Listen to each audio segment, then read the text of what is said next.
글로벌 경제 채널 서울경제TV.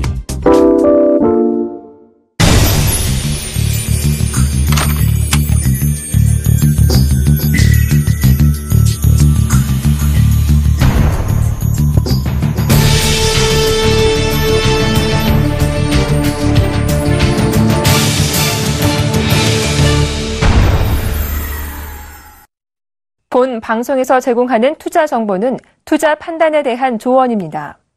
방송에서 제공하는 주식의 가치, 가격 상승 및 가격 하락에 대해서는 방송사에서 보장하지 않습니다.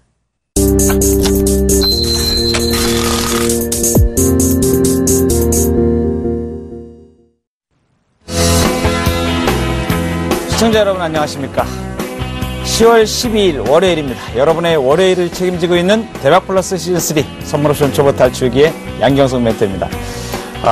월요일마다 시장이 좀 올랐으면 좋겠다 그런 생각을 많이 합니다. 저 오르면 우리 시청자분들이 투자에 대한 관심도 높아지고 방송에 대한 시청률도 많이 높아지는데 또 얘기할 게 많지 않습니까? 근데 다행히 지난주부터 이어서 이번 주도 월요일날 오름세를 보였습니다. 지난주에 2000포인트를 넘어선 종합주가지수가 오늘 장중에 2030포인트를 터치하면서 물론 상승폭을 상당 부분 좀 반납하면서 2021포인트 약 한 2개월 만에 2020포인트 위에 다시 올라서는 모습을 좀 보이고 있습니다. 8월 달의 악몽이 아마 우리 투자자분들께서는 많이 기억이 나실 겁니다.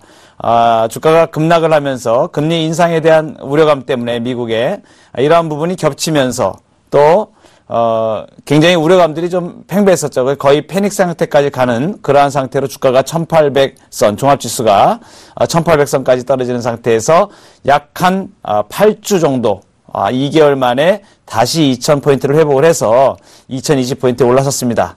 자, 이제 1막 1장이 지나가고 2막의 게임이 좀 서막이 좀 올라가는 것 같은 느낌이 좀 듭니다. 이제 지난주에는 특별히 우리 한국의 종합주가지수가 상승을 그렸던 가장 큰 이유는 뭐니 해도 삼성전자의 실적을 꼽아야 될 것 같습니다.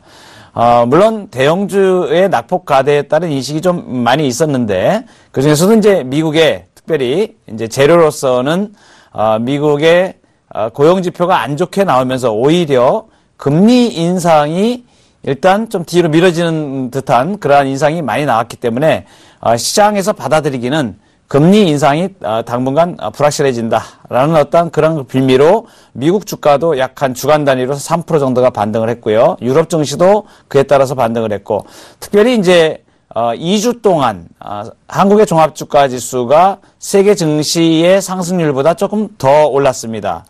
그 이유가 삼성전자의 실적 말씀드렸다시피 7조 영업이익으로 분기 영업이익으로 7조가 안 될 것으로 예상을 했었는데 7조 3천억의 양호한 실적을 내면서 기관들이 대거 또는 외국인들이 같이 동반 매수에 가담을 하면서 일시에 삼성전자 주가가 10만 원이 점핑을 하는, 10만 원 넘게 점핑을 하는, 그러니까 상승률로는 약 한 8%, 이 정도 되는, 8, 9% 되는 상승률을 빡 점핑을 했습니다.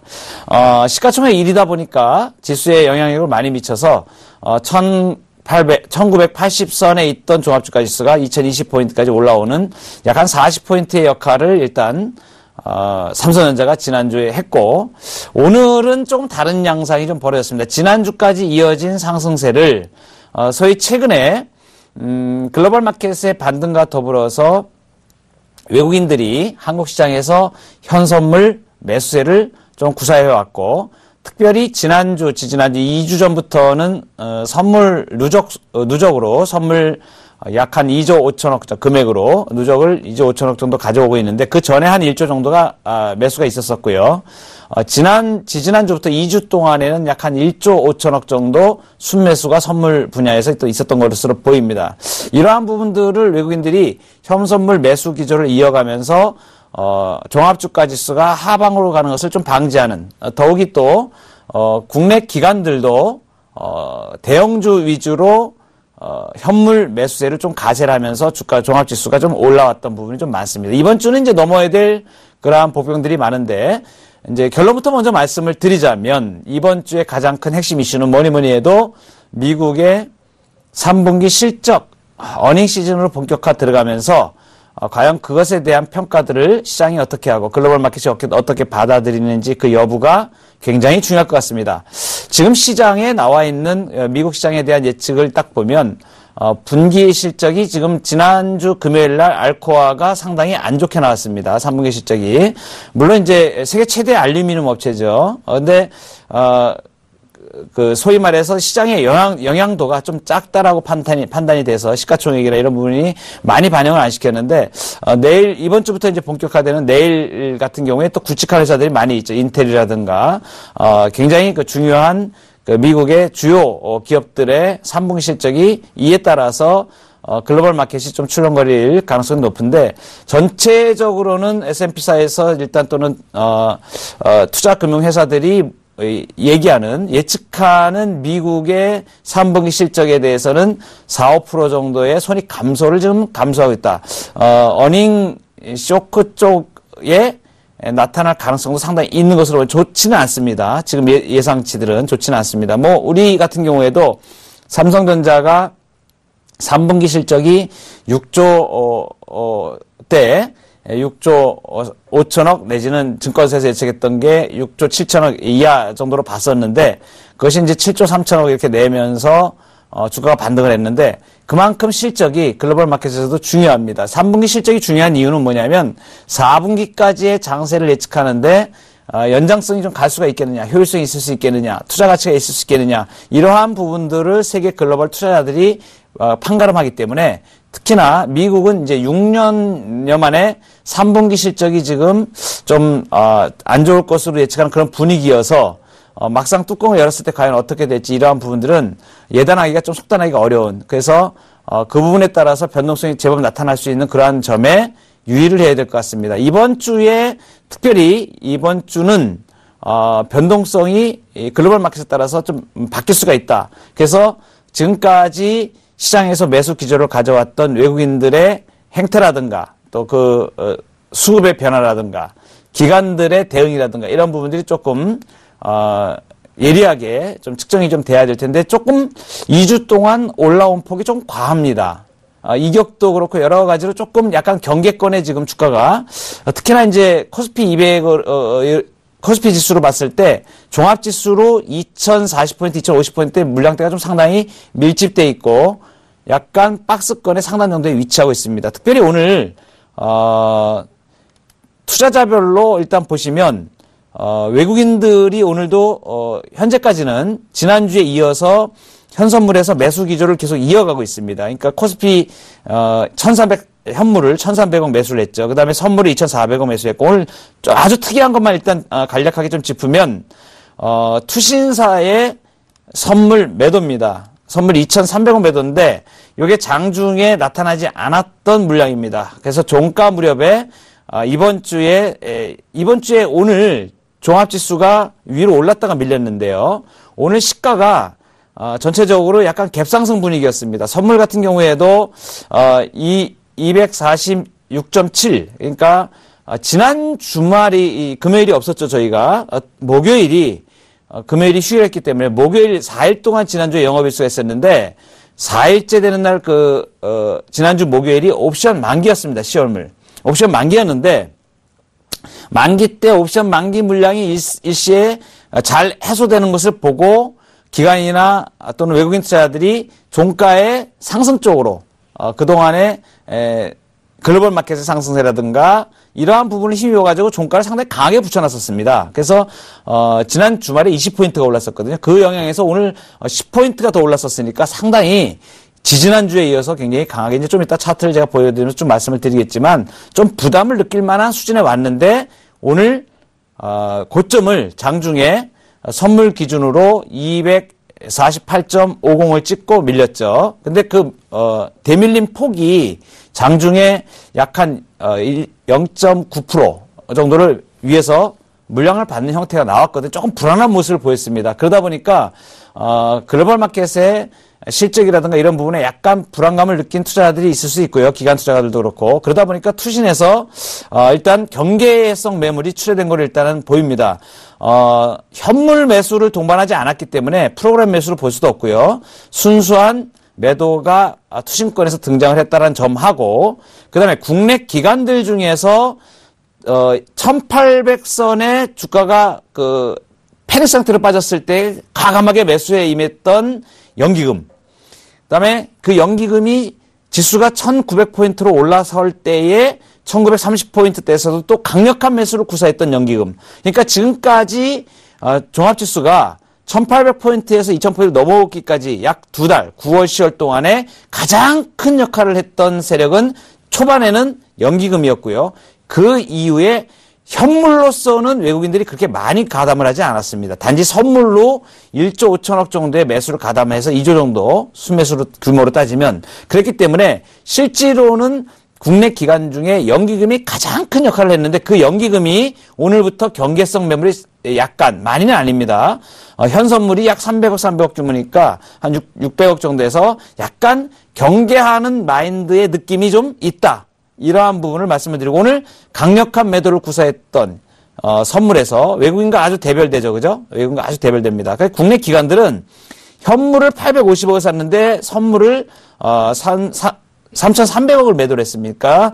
선물이 일방적인 매도다. 물론 증권 쪽에서는 요 부분을 상쇄하는 주식의 흐름이 있습니다. 그것은 ETF를 통해 가지고 매수를 들어온 금액이 어느 정도 있습니다. 그러나 현 선물만 따져볼 때는 선물 매도가 일단 기관들 쪽에서는 조금 강하게 나왔다. 경계성 매물이다. 이렇게 볼 수가 있겠고요. 오늘 업종으로 보면 특이한 점이 있는데 약간 2차전의 양상을 좀 보인다라고 볼 수가 있습니다. 그래서 뭘 보면 알 수 있냐면 오늘 업종에서 시가총액 상위 업종군들 중에서 시가총액 상위 종목의 삼성전자는 오늘 126만 원, 130만 원대를 못 가고 오늘 개파락을 출발했습니다. 약간 살짝 개파락 출발해가지고 계속 마이너스 상태에 머물렀습니다. 삼성전자는 마이너스예요. 그래서 이제 전기전자 쪽은 LG전자도 물론 안 좋습니다. 전기전자 쪽이 오늘 다 안 좋은 상태가 되었고, 그 다음에 오늘 특별히 중요하게 좀 포인트를 잡아야 될 부분이 자동차의 하락 반전입니다. 지난주에 제가 어떤 말씀을 드렸냐면 현대차가 17만 원을 못 뚫고 16만 9,500원에서 밀려가지고 주봉이 음봉을 형성하고 있는데요. 근데 16만 원대로 밀렸던 주가가 지금 16만 원에 잠깐 걸려 있습니다. 걸렸다가 오늘 16만 원 위로 시도가 들어왔다가 다시 재반락을 해가지고 16만 원 밑으로 꺾어지는데 주봉을 보면 하락 쪽으로 처질 수 있는 환경을 가지고 있습니다. 그래서 시가총액의 약한 상당한 부분을 차지하고 있는 2위권의 운수장비 업종이 하락한 부분, 이 부분이 오늘의 특징일 거고요.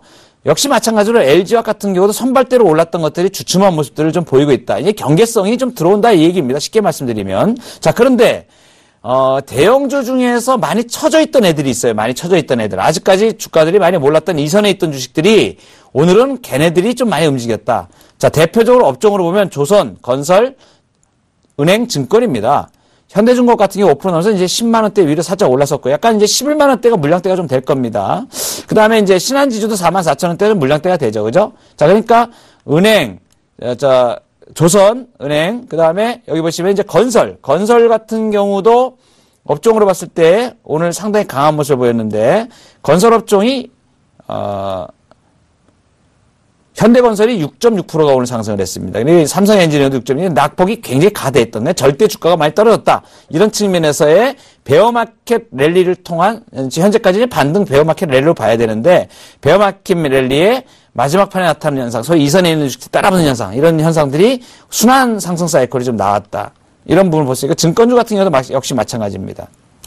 대우증권이 7.6%가 상승을 하면 상승 견인을 하면서 가격이 싸죠. 가격이 싼 대형주가 가격 뛰어먹기로 상당히 급하게, 왜냐하면 종합지수가 2000포인트 위로 올라섰기 때문에 자금이 어느 정도는 선순환이 된 측면이 있습니다. 그러다 보니까 그것이 주가가 지금 하락으로 꺾어진 게 아니기 때문에 상승의 절대 주가를 갖다가 같이 노리는 그러한 대형주의 상승 렌진이 좀 진행됐는데, 지수는 2포인트뿐이 못 올랐습니다. 종합지수가. 아까 말씀드렸듯이 시가총액 상위에 있는 종목들은 눌리면서 이선에 있는 주식들이 올랐다. 그래서 좀 시장의 내적인 그 힘의 분위기에서는 아직까지 단정 지을 수는 없지만 약간 경계성이 전체 구도에서는 경계적인 마인드가 좀 진행되는 가운데 낙폭이 가대했던 대형주가 따라붙는 현상. 자, 이렇게 압축을 할 수 있을 것 같습니다. 자, 코스피 200을 좀 일단 집중적으로 뜯어보면요. 종합지수가 지금 2000포인트가 넘어와서 이제 2020포인트까지 회복을 했는데, 자, 코스피 200 분석을 제가 좀 들어가도록 하겠습니다. 코스피 200을 보면, 지금 일단 생각을 해야 될 게 가장 중요한 부분이, 9월 달에 반전을 시도한 주가가 10월 달에 상승으로 나타났다. 그게 10월 중순 이전에 지금 나타난 현상입니다. 자, 그 이후에는 말씀드렸다시피 미국 주가, 글로벌 주가들이 상당히 가치 많이 떨어져 있었는데 가장 재료적으로 가장 큰 역할을 한 것은 미국의 금리 인상에 대한 우려감이 잦아든 거.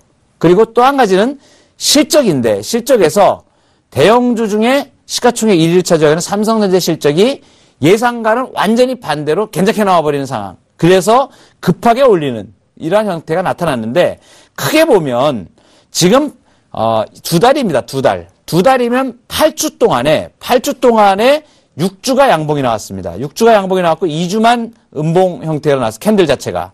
자, 이 월봉으로 딱 보면 사이즈를 보면요. 9월 달에 상승 반전을 시도한 양봉이 출현했고요. 저점에서 그러니까 8월 달에 패닉 상태를 벗어나면서 10월 달에 들고 나왔거든요. 들고 나왔는데 그 사이즈가 8월 달에 음봉 사이즈를 잡아주는 형태로 양봉으로 나오고 있습니다. 아직까지 10월 달이 이제 한 3분의 1 정도 초반전이 지났기 때문에 이제 중반전으로 들어가면서 꼬리를 어서 달지 아니면 상승을 좀 추구를 할지 하는 그러한 부분들은 시가총액 상위 종목들에 의해서 결정된다고 보면 되고요. 글로벌 마켓의 재료 환경이라든가 수급의 역할이 어느 정도 더 좋게 진행되느냐 아니냐에 따라서 나올 것 같은데 보통 일반적으로 말씀드리는 이 사이즈를 보십시오. 일반적인 사이즈에서 좀 제법 크게 나왔기 때문에 특별히 물량대를 앞두고는 조금 상승 탄력은 좀 둔화될 것으로 보는 것이 일반적인 증권가의 견해가 좀 나오기 시작합니다. 이번 주에 증권가들의 증권사들의 주요 증권사들 예측을 보니까 강력하게 매도 리스크 관리, 소위 말해서 미국의 주가도 반등이 나올 만큼 나왔고 어닝 시즌에 좋을 게 없다라고 보면서 단기간에 우리 종합지수가 올라온 폭을 따져서 지금은 강력하게 리스크 관리를 해야 된다라고 아주 강력한 매도 측면을 얘기하는 증권사가 대표적인 증권사가 한 군데 있습니다. D 증권사인데 이 증권사가 1800선부터 주가를 좀 잘 맞췄던 것 같아요. 최근에도 이제 이 분석하는 어떤 그런 기법들을 보면 강력한 매수를 부르짖었습니다. 그래서 대형주도 맞았고 저가 대형주, 특별히 낙폭가대 대형주 위주의 코스피 전략을 짜야 된다. 근데 코스닥 같은 경우는 지금 헤매지고 있지 않습니까? 물론 어느 정도 반등이 나왔습니다. 670선까지. 그런데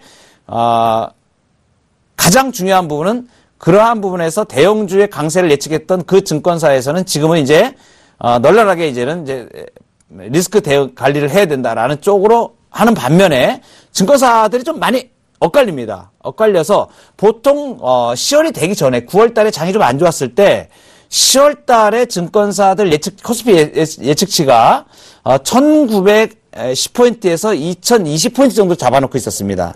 그런데 지금 현재 그걸 수정하는 증권사는 나오지 않는 것 같아요.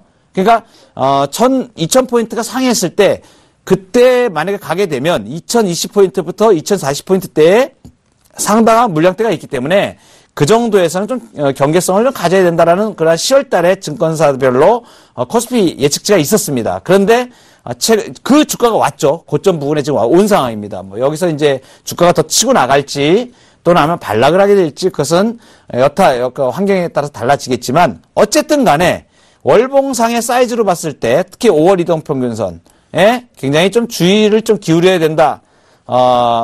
상승 탄력이 좀 떨어질 것에 좀 대비를 해야 된다.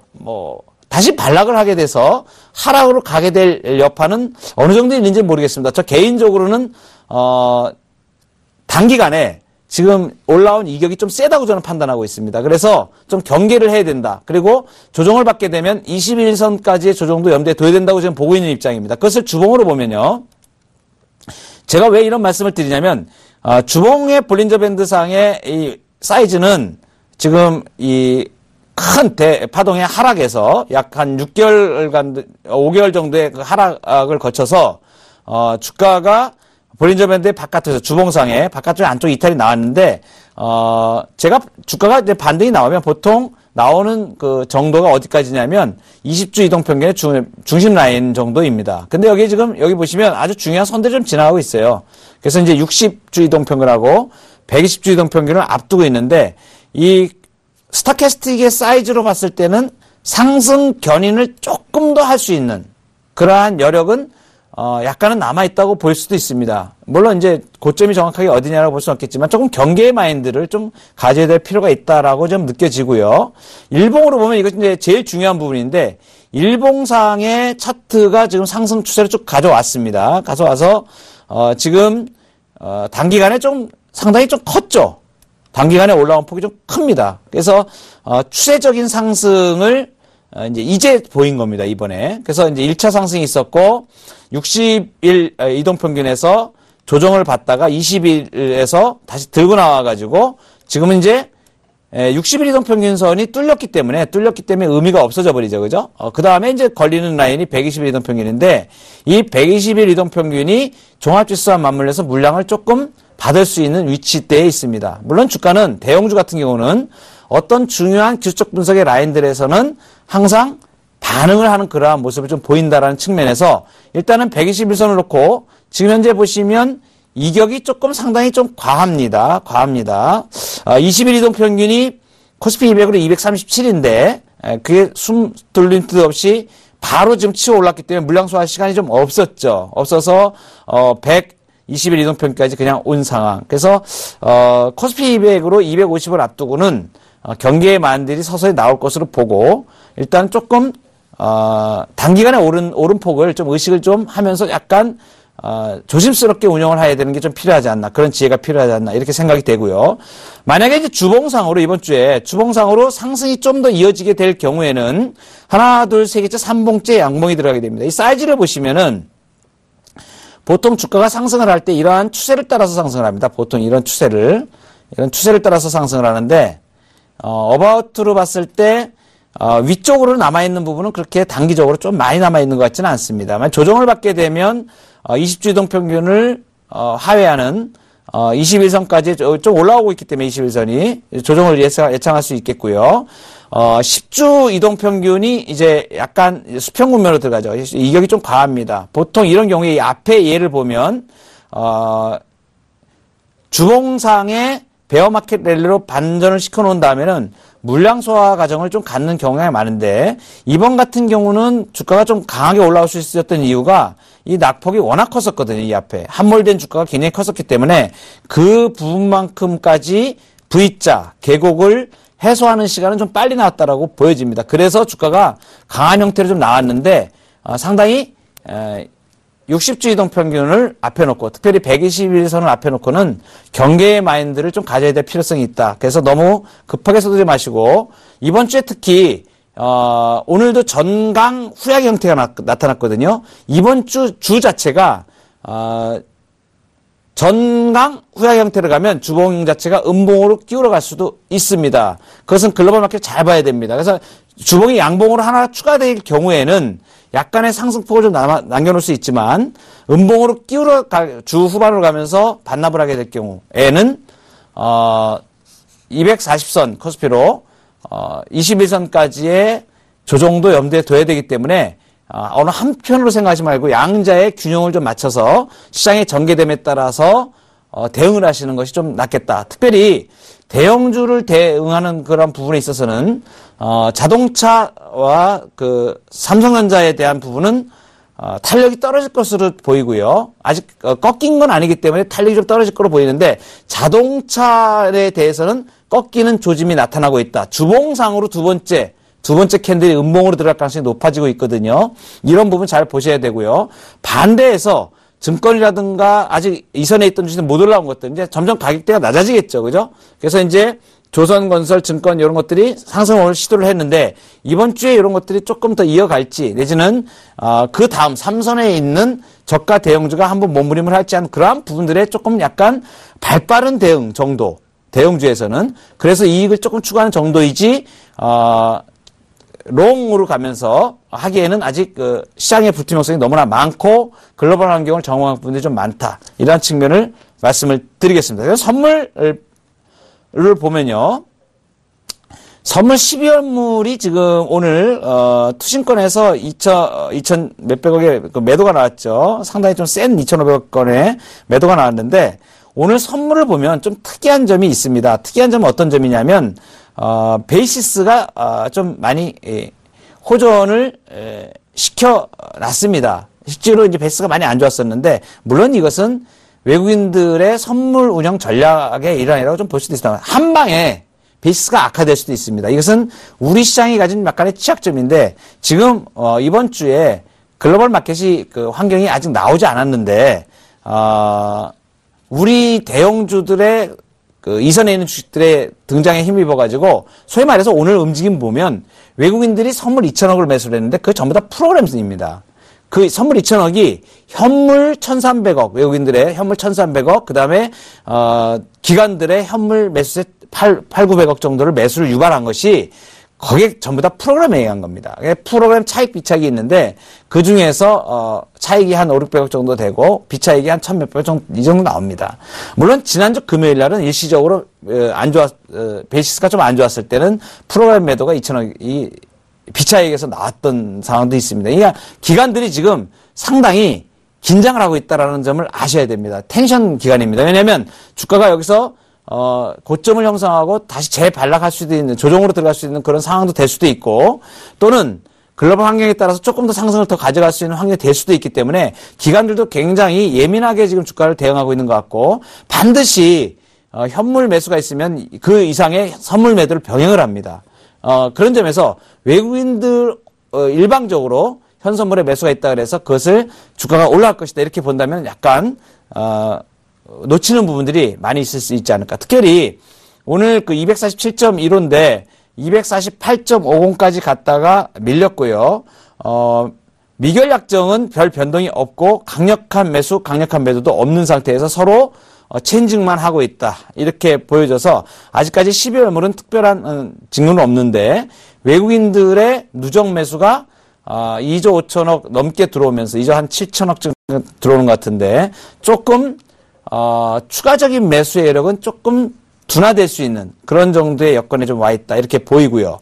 그 다음에 옵션까지 이제 말씀을 드리면 옵션이 이제 지난번으로 옵션이 10월물이 끝나고 이제 11월물이 시작이 되었습니다. 11월물 이렇게 보시면 오늘 이제 기준주가가 코스피 200이 246.49죠. 4구인데 247.5 기준으로 봤을 때 이제 등가 기준이죠. 등가 기준 봤을 때 풋 옵션 등가가 이제 4.49. 이거 좀 플러스 마이너스 하면 지금 246.49니까 247.5 아까 아침에 올라갔을 때 오전에 올라갔을 때 247.5 수준 가면은 얘가 한 20% 정도 떨어졌던 가격이죠. 20% 좀 넘게 25% 정도 하락했던 가격이니까 4가 깨지고 3점 몇 대에서 움직였죠. 그러니까 보통 등가 기준으로 지금 4 정도, 4.2, 3 정도 잡아주면 일반적인 평균의 그 계산치보다 등가 수준이 프리미엄이 좀 높은 수준입니다. 이게 왜 그러냐면 지금 푸 프리미엄이 붙어있던 상태에서 주가가 올라오면서 푸 프리미엄이 아직 제대로 못 찾은 측면도 좀 있고 콜 프리미엄도 따라 붙으려고 자꾸 가격이 좀 높아지는 그런 그 습성이 있어가지고 지금 전반적으로는 옵션 전체적으로는 프리미엄이 좀 센 편이다. 이 얘기는 뭐냐면 변동성이 지금 강하다는 것을 의미합니다. 좀 이따가 이제 선물 옵션 초보 탈출기에서 제가 그 부분에 대해서 언급을 드릴 텐데 변동성에 대한 기대치가 상승 쪽이든 하락 쪽이든 변동성에 대한 기대치가 제법 세다는 얘기입니다. 그냥 옵션 프리미엄이 말해주는 바는 풋옵션이든 콜옵션이든 전반적으로 옵션 프리미엄이 센 경우에는 변동성에 대한 기대치가 좀 큰 겁니다. 그러니까 반대로 얘기하면 어떤 얘기가 되면 변동성이 지금 살아서 움직이고 있다는 얘기입니다. 그러니까 떨어지든 올라가든 제법 반대 방향으로 갔을 때는 충격을 좀 입을 수 있는 그런 환경 요인이다. 또 수익을 추구하는 입장에서는 매도자보다는 매수자가 조금 우세할 수 있는 그러한 초기 환경이다. 옵션 초기에서 11월 초기에서 환경은 좀 그런 환경이다. 이렇게 좀 말씀드릴 수 있을 것 같습니다. 자, 여기까지 이번 주 장세에 대해 말씀드렸고 잠시 후에 선물 옵션 초보 탈출기 멋진 강의 이어지도록 하겠습니다.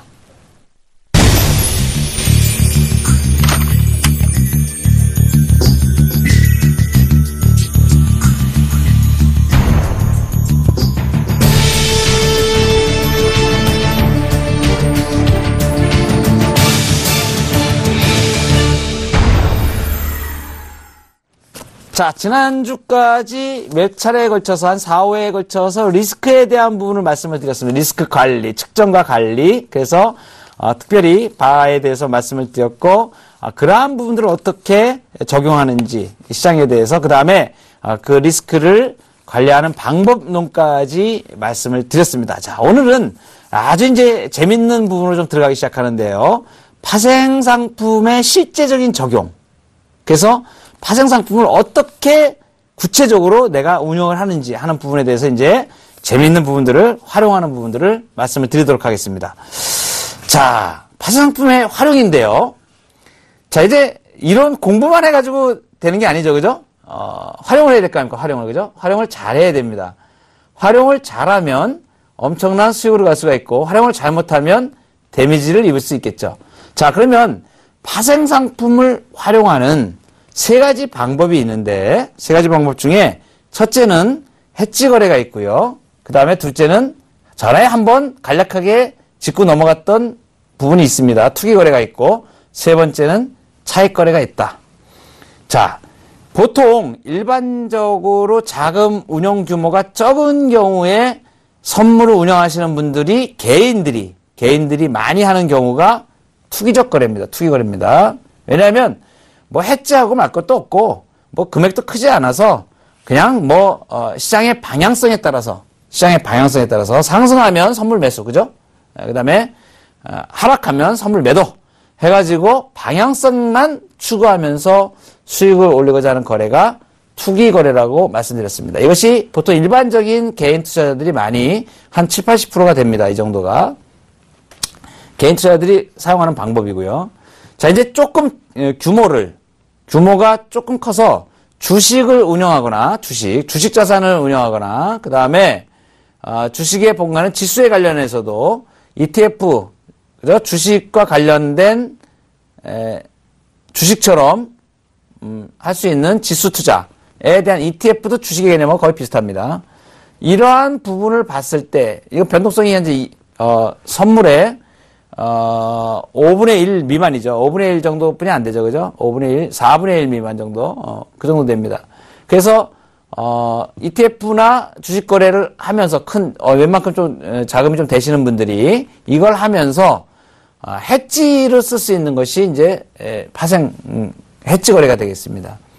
자, 이 보유 중이거나 미래의 보유 예정인 기초자산의 장래 가격 변동 위험을 회피하기 위해서. 그죠? 이건, 내가 가지고 운영하고 있는 이러한 자산에 대해서 리스크를 좀 피하고 싶다. 해지 이제 반대 방향으로 이제 보통 해지를 하게 되죠, 그죠?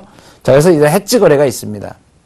이러한 부분에 대해서 자금을 운영하시는 분들이 주식과 삼성전자라든가 좀 이제 대형주 위주에 좀 움직이는 분들 또는 ETF를 운영하시는 분들은 반드시 알아놔야 될 해지 거래를 오늘 제가 이걸 집중적으로 좀 말씀을 드릴 거예요. 그 다음에 차익 거래가 있는데 차익 거래는 기초자산하고 파생상품, 이것은 개인하고 해당이 없습니다. 파생상품 간에 가격 불균형이, 이제, 이게 가격이 A라는 애하고 B라는 애하고 이게 같게 돼 있는데, 어떨 때 특별한 사정으로 인해가지고 가격 차이가 이렇게 벌어져 있습니다. 그러면 높은 애를 매도하고 낮은 애를 매수를 하죠. 자, 쉽게 말씀드리면 주식이 저평가되고 선물이 고평가됐다 할 때는 선물을 매도를 하고 주식을 매수를 하죠. 그래서 매수 차익 거래라고 하죠. 그죠? 자, 이렇게 되는 이러한 부분은, 금액을 만약에 똑같이 했다라고 하면 같아지겠죠. 한 애는 떨어지고 하나는, 예? 올라가든지 해가지고 같아지지 않습니까? 그러면 이 차익만큼이 남게 되는 거예요. 이걸 갖다가, 특별히, 용어를 쓸 때 위험 없이 그냥, 위험을 감수하지 않고 이익을 추구한다 그래서 무위험 거래라고도 합니다. 이것은 기관들이 사용하는 방법들이에요. 이 차익 거래는 무위험 거래입니다. 그래서 일시적으로 차이가 벌어져 있는데 반드시 회귀하게 돼 있거든요. 그러니까 현물과 선물의 현선물 간의 차이를 이용해서 한다든가 또는 파생상품 중에서 그죠? 당월물하고 원월물하고 차이가 있다든가 하는 그런 부분들. 이게 이제 보통 이제 스프레드 거래를 많이 얘기하죠. 그죠? 스프레드 거래. 다 이제 차익 거래에 해당되는 부분들이라고 볼 수 있습니다. 그래서 이러한 부분들을 해지 거래, 투기 거래, 차익 거래 세 가지인데 그 중에서 개인들에 해당하는 부분들은 투기적 거래와 해지 거래가 있는데 그저는 이제 선물과 옵션의 이 파생상품의 성격을 먼저 명확히 알고 좀 갈 필요가 있습니다. 이 선물하고 옵션은 분명히 틀린 상품입니다. 분명히 틀린 상품인데 일반적으로 파생상품을 투자하시는 분들이 이 부분을 좀 많이 간과하더라고요. 자, 이 선물은 방향성 투자입니다. 방향성 투자. 올라가느냐, 내려가느냐. 딱 두 가지 중에 하나예요, 선물은. 선물이 조금이라도 올라가거나 내려가지 쫙 이렇게 있는 경우는 없습니다. 그러니까 그 변동이 적냐 크냐의 차이지 올라가거나 내려가거나 돼 있다는 얘기입니다. 이 방향성에 투자하는 것이 선물입니다. 그래서 시장의 상승이 예상되면 매수하는 거고요. 시장 하락이 예상되면 매도하는 겁니다. 두 개뿐이 없는 겁니다. 선물은.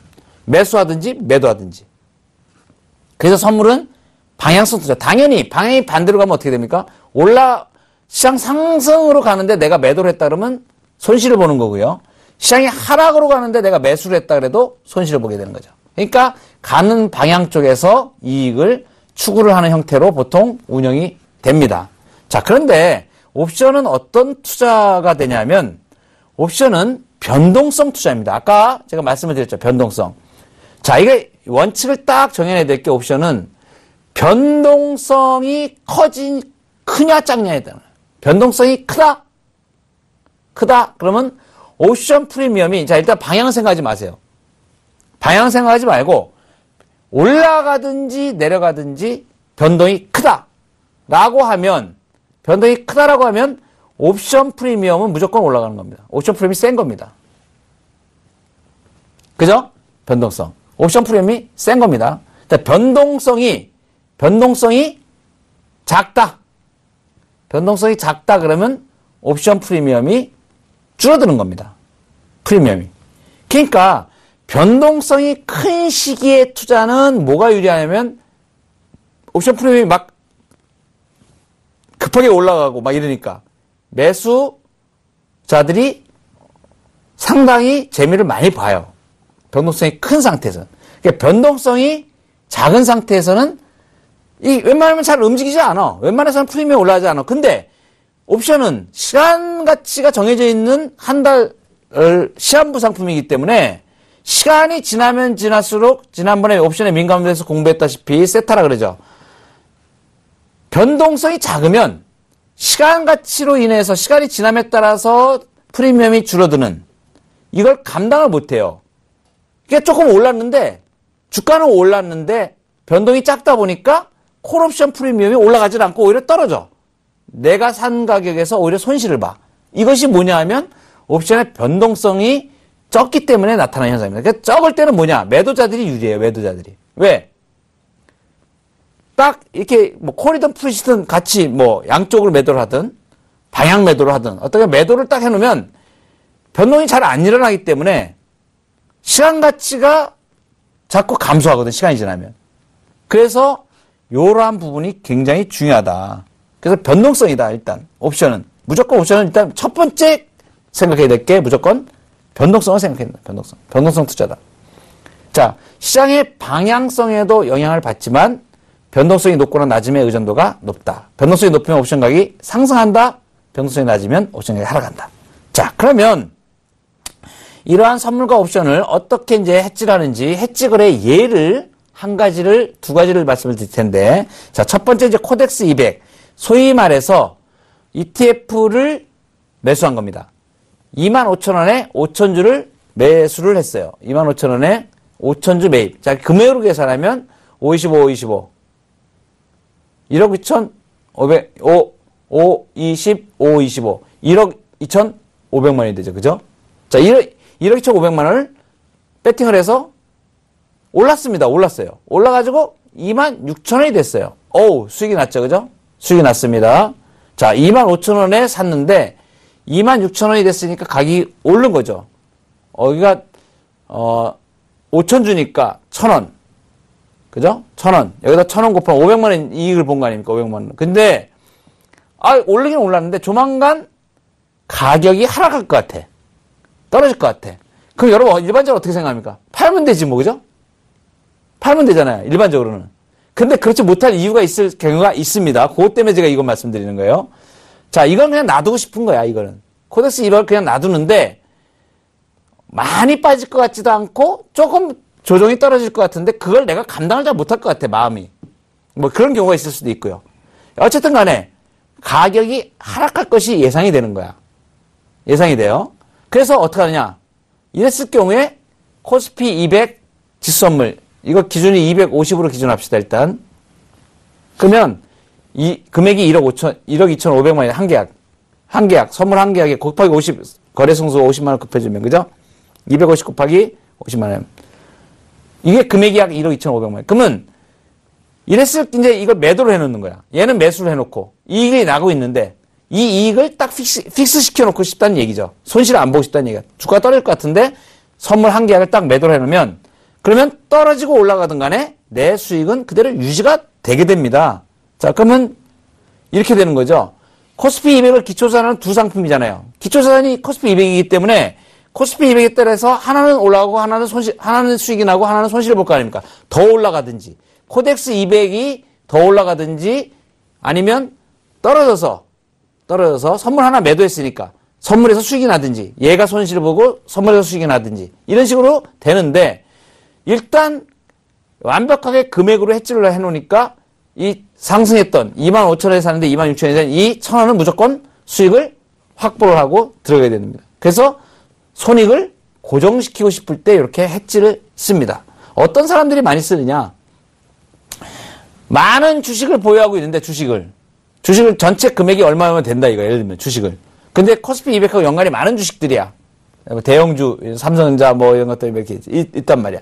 이렇게 하는 개인도 이 해지를 꼭 알아야 돼. 예를 들면 100억 정도의 주식을 운영하시는 분이라든가 최소한 뭐 한 20억 이상, 10억 이상 이렇게 되는 분들은 꼭 이 해지를 갖다가 알아야 됩니다. 이 방법을. 이 개인이거나 또는 기관 투자가들이 주로 사용하는 전략이다. 그럼 개인 투자자들, 기관 투자가들은 자기들이 계산을 다 하니까 개인 투자자들은 이 계산을 할지 모르잖아요. 그럼 어떻게 해지를 해야 되나? 구체적인 예를 드리도록 하겠습니다. 그러면 주식을 가지고 있어요. 내가 주식을 보유하고 있는데 이 주식 보유 물량에 대해서 해지를 그러면 어떻게 하면 되냐? 아주 간단합니다. 아주 간단합니다. 어려울 거 없습니다. 자, 그러면 주식 보유 물량에 대해서 예를 들면 내가 A라는 주식이 있고 B라는 주식이 여러 가지 있을 수도 있습니다. 이 주식에 대해서 다 계산할 수가 있습니다. 그걸 갖다가 필요하면 그렇게 어렵지도 않아요. 계산하는데. 그러니까 이걸 알아놓으시면 아주 도움이 많이 되십니다. 특별히 주식을 많이 운영하시는 분들은 이걸 꼭 알아놓으셔야 돼요. 자, 주식 보유 물량에 대해서 지금 같은 경우 예를 들면 수익이 많이 났다 이거야. 2020, 40, 2020포인트 이렇게 올라가지고 단기간에 1800포인트에 사놨는데 주가 많이 올라왔어. 다시 빠지면 어떡할 거야? 그게 불안하다 이거야. 그러면 거기에 대해서 해지를 해야 될 거야. 주식에 대해서. 이걸 선물로 하는데 어떻게 하느냐? 주식 보유 물량에 대해서 선물로 해지하는 방법이 가장 효율적인데 중요한 건 해지를 선물을 몇 계약을 매도를 해야 되느냐? 이게 중요하다는 거야, 이게. 그래서 선물 해지 수량이 딱 계산이 돼요. 어떻게 계산해요? 요걸 꼭 알아두셔야 돼요, 요거를. 이게 제일 중요한 건 오늘 핵심입니다. 주식 운영하시는 분들이 꼭 이거 알아놔야 돼요. 자, 주식 보유 금액입니다. 주식 보유 금액. 곱하기 주식 베타 개수라는 게 있어요. 이거는 뭐냐면 종합지수가 얼마 움직일 때, 예를 들면 시장 전체가 코스피 200이 얼마 움직일 때 거기에 어떤 율로 반응하냐를 따지는 베타 개수라고 있습니다. 이것은 베타 개수는 줘야 하면 바로 나옵니다. 모르시면 HTS 찾아보면 안 나오면 증권사에 전화해서 어디 있냐고 물어보셔도 다 알려줘요. 그러니까 주식 베타 그다음에 선물 가격 곱하기 50만 원. 이거 곱하기입니다. 곱하기. 자, 이렇게 계산하게 되는데, 그러면 얘를 넘어가서 보도록 할게요. 직접 하는 것을 가져. 삼성전자를 2억 원을 보유해야 돼. 곱하기입니다. 곱하기. 자, 삼성전자를 2억 원어치를 내가 보유하고 있어요. 자, 주식 베타가 1.49, 선물 가격이 280포인트다. 하면 선물 해지 수량은 금액 곱하기 베타겠어요. 제일 중요한 게 이거 베타겠어요. 왜냐하면 선물하고 50만 원은 그냥 나오잖아요. 이게 무슨 얘기냐? 금액으로 이걸 계산하기 때문에 선물 금액을 곱해주는 겁니다. 그랬을 때의 수량이 딱 나오게 된다. 계산하면 이 계약이 나옵니다.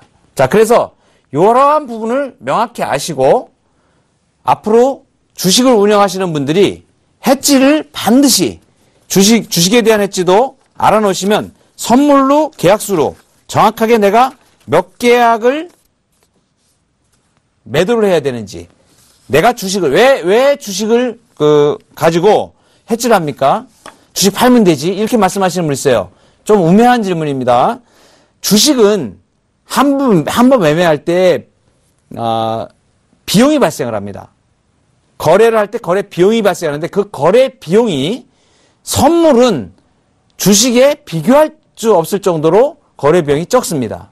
그러니까 왜 기관 투자가들하고 거액 투자자들이 해지를 활용하냐면 전체 금액의 내 이익을 봤을 때 이익을 그냥 지키고 싶어.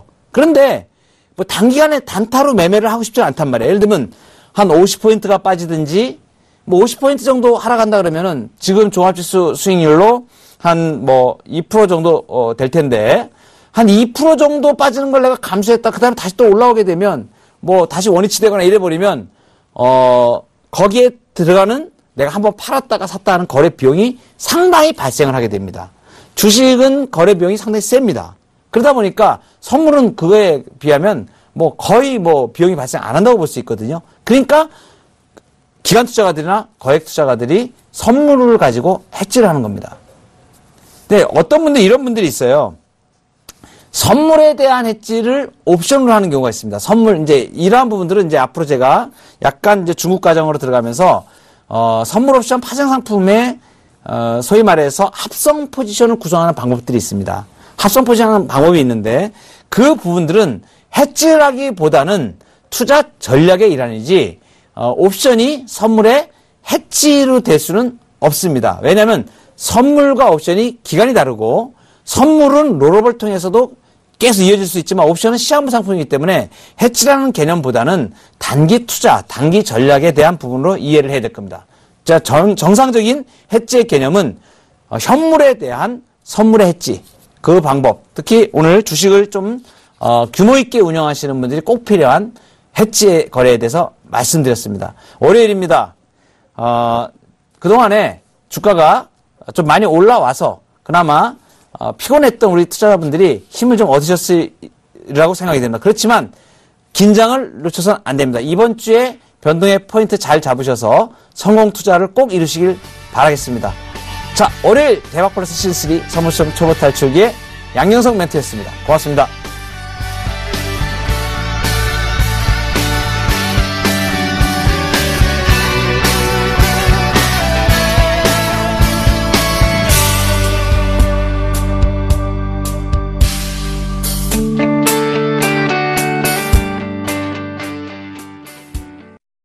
본 방송에서 제공하는 투자 정보는 투자 판단에 대한 조언입니다. 방송에서 제공하는 주식의 가치, 가격 상승 및 가격 하락에 대해서는 방송사에서 보장하지 않습니다.